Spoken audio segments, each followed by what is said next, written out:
Hello and welcome. I'm Jade of Jaded Reader, and today I'm still in my childhood room in my grandma's house. But that's not the point of today. Today I'm going to be talking about autumn books. Not just my favorite books of autumn, but all of the autumn books I can think of. None of them are these books, these are just my TBR. If you want to check out that video, I will have it linked up above. If you're sticking around to watch the video you clicked on, then let's get started because, again, a lot of autumn books are about to be read off. And for a bit more atmosphere, much better. First up, I'm going to talk about middle grade, and for the first middle grade, I have to bring up Eva Evergreen, the Semi-Magical Witch. This book is by Julie Abe, and it's about a magical witch coming into her own. She has just a pinch of magic, so there's lots of magical antics, and it takes place on a coastal village. I think it's absolutely lovely and atmospheric, and if all those elements sounded familiar to you, it does have very strong Kiki's Delivery Service vibes, so if that is your vibe, this might be your read. Departing from the whimsical and going into the eerie, we have Doll Bones by Holly Black. Doll Bones is about a possessed or haunted doll, and these children all coming together to take it back and bury its bones. It's like really creepy and eerie. It has a fantastic friendship group and definitely challenges norms about growing up, such as stopping playing with dolls or playing pretend in general. Generally just spooky vibes all around through this one. Then I have The Girl Who Drank the Moon by Kelly Barnhill. Oh my gosh, I love this book. For so many different reasons. This is a whimsical, magical book that has an old soul, and while you're reading it, it truly does feel like an age-old fairy tale featuring a good witch and stunning prose. So if you would like to pick a book up and just feel warm and fuzzy like you're snuggling up by the hearth, this is the autumnal book for you. It also has a dragon, which is an extra point for me. Then I'm grouping all three of these books together because they can be read actually individually, but they are part of a larger series, and that is Juniper, Wise Child, and Coleman by Monica Furlong. These are very special books to my heart. These books are rooted in actual witchcraft and magic. They go into the deeper meaning and understanding of what it is to practice the craft, and throughout all three books, you're exploring family dynamics, challenging family dynamics, and have a lot of found families. These books actually created the foundation for me for what a found family is, and that I can reach outside of the people I was born to and explore outside that. It's just a really important series to me, but it is also a very autumnal one, and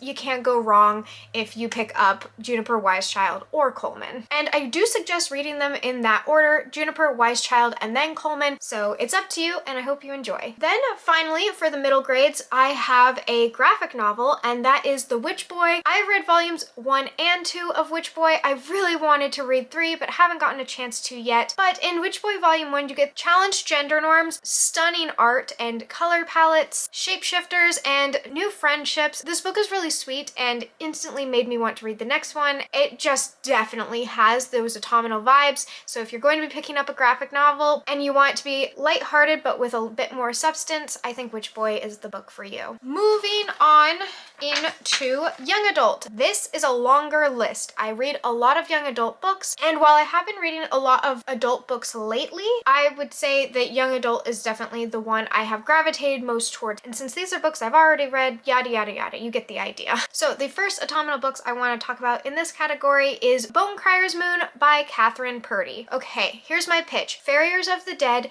that gain their magic through killing their true loves. So they're luring their true loves on a bone bridge, and then the only way to gain enough magic to ferry the dead into the afterlife, which is necessary so we don't have zombies and evil spirits, is to kill their true love. This is a solid hate to love romance with lots of beautiful prose. I loved the descriptions. I highly recommend it, especially if you like sirens, not necessarily mermaids in the ocean, but just the idea of luring young, unsuspecting people. There is a bone flute that lures these people in, and it's just good autumnal vibes, okay? Then I have one of my favorite books that I don't think I've ever talked about. If I've talked about it, it was like once, and I think that that's a crime. I don't know what is going on with me. I read Teen Killers Club by Lily Sparks last year, and it just about ruined me for any other book for quite some time. I couldn't get it out of my head. I couldn't wait until the next one. I don't even know when the next one's coming out, but the cliffhanger was so good. Now let me talk about the actual book. This challenges mental health stigmas, teen murder assassins working for the government,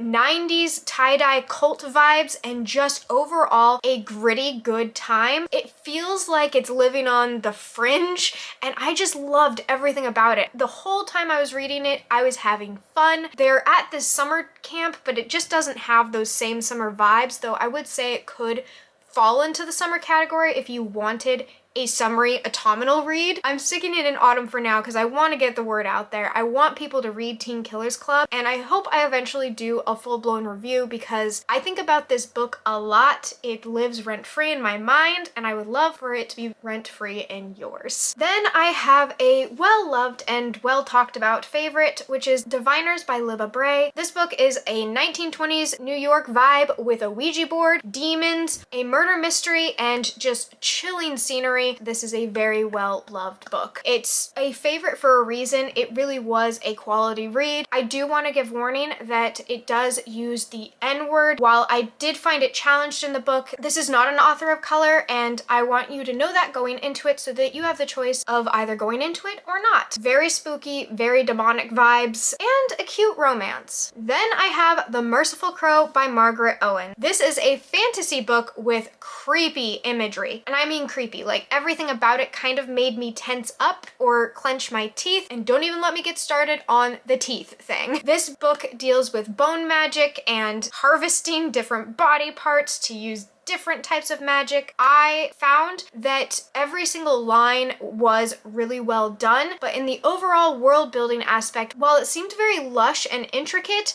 I have to use a but there and say that it also felt really overwhelming. I didn't really understand what was going on. So I do have a bit of a tutorial on how to enjoy The Merciful Crow by Margaret Owen, because I would have loved it a lot more if I had gone in with a tutorial, and that is my only complaint. Otherwise, I think you're in for a good time. The next book on this list is a favorite. I'm going to try and keep it calm and concise because I've talked about it quite a few times on my channel, but the next book on this list is Scythe, and that is by Neil Shusterman. This is such a freaking good book. You have a dystopian society that has conquered death in our future, and because they have conquered death, they need to still curb population growth, so you have scythes determine who lives and who dies. This is poignant, suspenseful. I think everyone should read it. I think that it is constantly building tension and that you will not be able to put this book down until you've reached its end. Plenty of gruesome deaths. I mean, it's truly a book about death, but just like a mind-blowing second layer that I want everyone to know about. Look at me.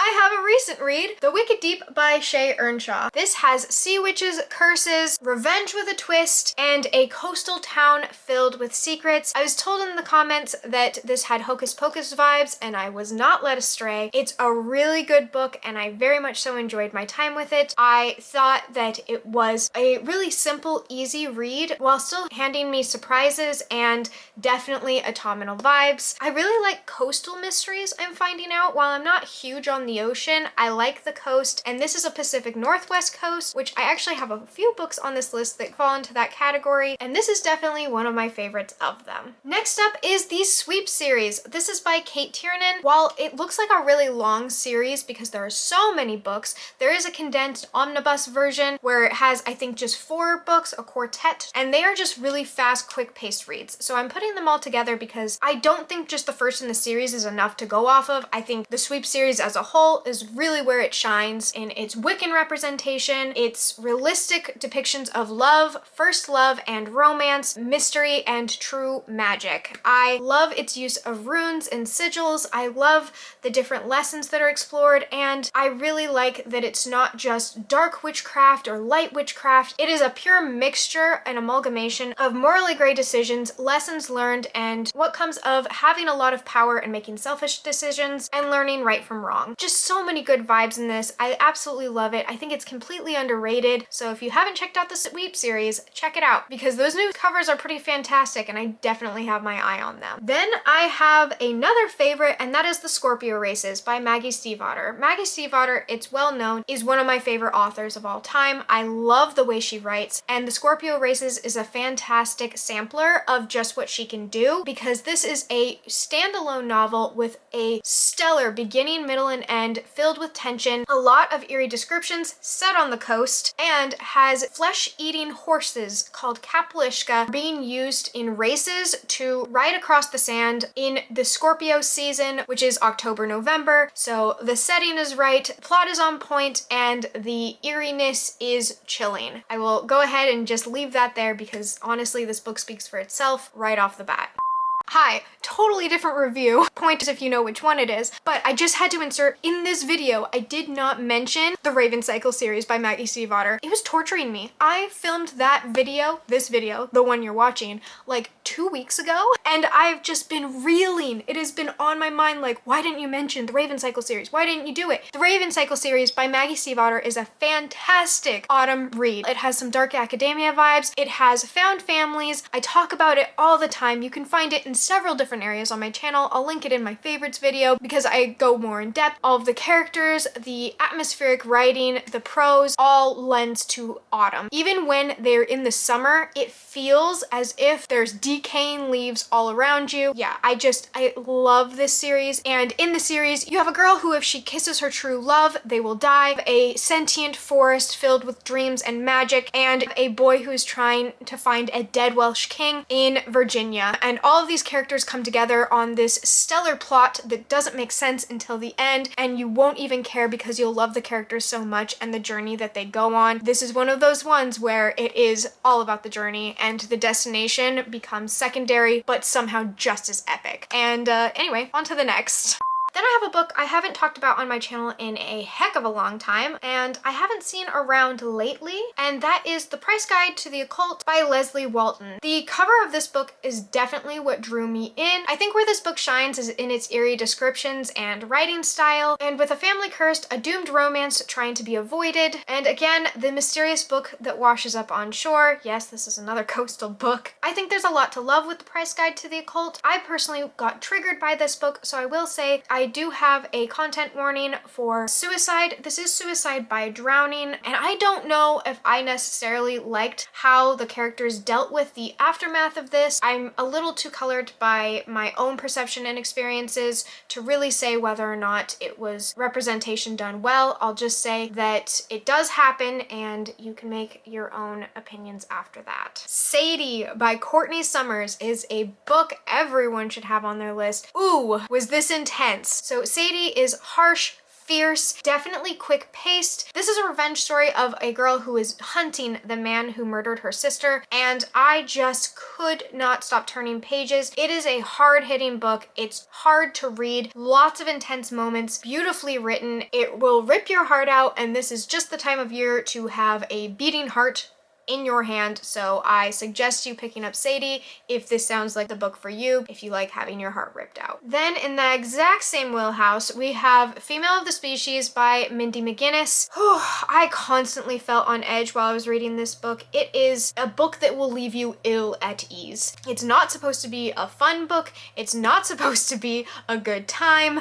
I can't say I had a good time. I can say I absolutely loved it and the message that it stands for. You have a morally gray character who is murdered and would do it again. Like I said, this book has a lot to say and it says it well, and I also just think it speaks for itself, so I'll keep it real straightforward and concise and leave the rest up to you. I will have content warnings listed below because there's quite a few and I don't want to miss any if I can think of them. Then I have The Beautiful. This is by Renee Adia and took me completely by surprise. This is a vampire romance done right. It takes place in the 1800s New Orleans. It challenges privilege, has a lot of racial diversity, and speaks on it. I loved the main character. I loved the love interest. I have a singular review of both The Beautiful and The Damned coming out soon because I'm actually pretty fired up about some of the reviews I've seen online for it, and I'll leave a link up above when that is available. But as of right now, I'll just say while all of this fantastic atmosphere and romance and diversity is happening, you also have a murder mystery with a solid twist and intrigue intrigue that leads you into the next book. If you like a vampire book, I recommend, and probably will continue to recommend, The Beautiful by Renee Adia. If you would like a fun murder mystery because you have been reading all these other murder mysteries and you're like, can you calm down? I have One of Us is Lying by Karen McManus. This is your run-of-the-mill teen murder mystery with a fun plot and a twist. You get to know all these different characters and you just get to be like, which one of you is awful enough to have done this? Because quite a few of them are awful. These are not necessarily likable characters. You want to like them well enough that you hope they didn't murder people, but you're pretty sure they did. And that's pretty much all I have to say for that book. It's just a good time. But back to my more demonic reads, I have Sawkill Girls by Claire Legrand. This is one of my favorite books.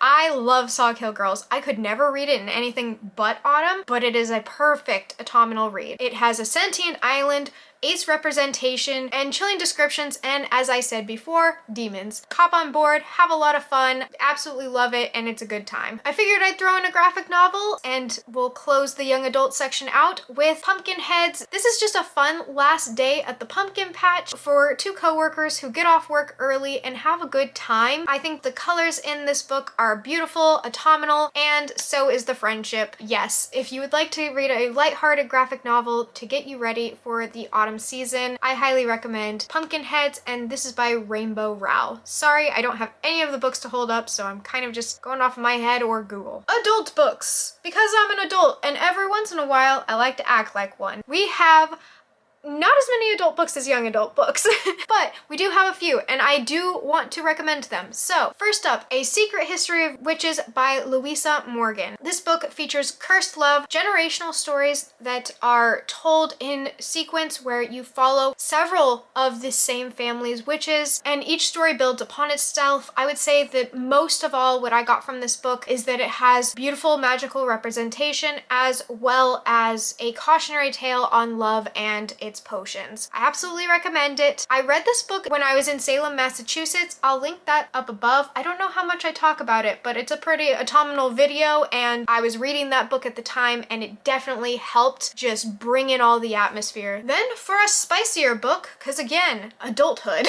we have A Lesson in Thorns by Sierra Simone. This book features a polyamorous relationship, lots of different kinks and quirks, as well as a dom-sub dynamic. I would say that this book is otherworldly and atmospheric and has a cast of characters who are mysterious and willing to delve into ritualistic magic during an equinox and just have a lot of fun doing it, while also withholding secrets from one another and have a mystery to unfold. A good time.